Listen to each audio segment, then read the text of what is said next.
Daniel ஜெபிக்கிறவரா இருந்தாங்க. ஜெபிக்கிறதுனால அவங்களுக்கு ஆண்டவர் விசேஷ ஞானத்தை கொடுத்திருந்தாரு, விசேஷ ஆவியை கொடுத்திருந்தாரு. அதனால அந்த ராஜா ராஜா அவர் என்ன செய்ய எல்லாத்துக்கும் அதிபதியா உயர்த்தணும்னு நினைச்சிருந்தாரு. அதாவது முழங்கால் போட்டு ஜெபிக்கிற பிள்ளைகளுக்கு ஒரு பெரிய அற்புதத்தை ஆண்டவர் செய்வார் கண்டிப்பா. அப்படிங்கும்போது அவங்க அந்த அரண்மனையில இருந்த எல்லாத்துக்குமே என்ன வந்துச்சுன்னா பயங்கர போராம வந்துச்சு.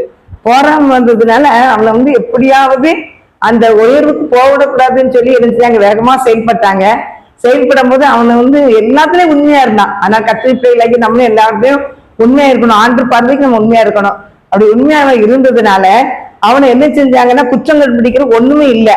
அதனால ராஜாட்ட போய் என்ன செஞ்சானா, ராஜாவை எந்த தெய்வத்தையும் யாரும் வணங்கக்கூடாது, உண்மை தவிர யாருமே வேற தெய்வத்தை வணங்கக்கூடாது இருந்தான்.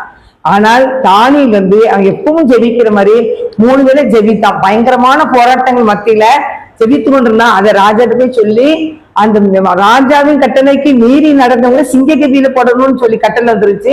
கையெழுத்துலாம் வாங்கிட்டாங்க. அதனால ஜெபிக்கிற பிள்ளைக்கு ஜெபிக்காம இருக்க முடியாது. அவர் தொடர்ந்து ஜெபம் பண்ணினாரு. அந்த ஜெபிக்கிறதுனால அந்த போராம பிடிச்ச மக்கள் ராஜாட்ட போய் சொன்னாங்க, அவங்க சிங்கக்கதியில போடணும்னு சொல்லி வந்துட்டு கட்டல. ஏன்னா ராஜாவுக்கு மனசுல அந்த சிங்கக்கதியில கொண்டு அந்த தானியில போட்டாங்க மீறி நடந்ததுனால. ஆனா என்ன நடந்துச்சுன்னு கேட்டீங்கன்னா, அங்க ராஜாவுக்கு தூக்கம் வரல. ஆண்டு தூக்கத்தை வரவிடாத பண்ணி நிப்பாட்டி பல காரியங்களை சிந்திச்சு அவர் போராடிக்கிட்டு இருந்தாரு.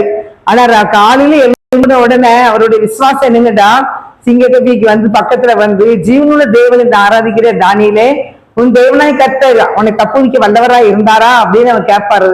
அந்த இதை பார்த்து, இந்த சிங்கக்கதியை பார்த்து.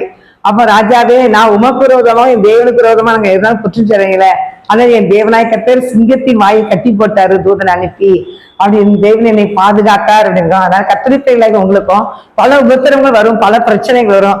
எதுவுமே நம்ம சேதப்படுத்தாதே கர்த்தர் பாதுகாத்துக்குள்ளவர். அந்த தானியேலை வெளியே கொண்டு வந்துட்டாங்க.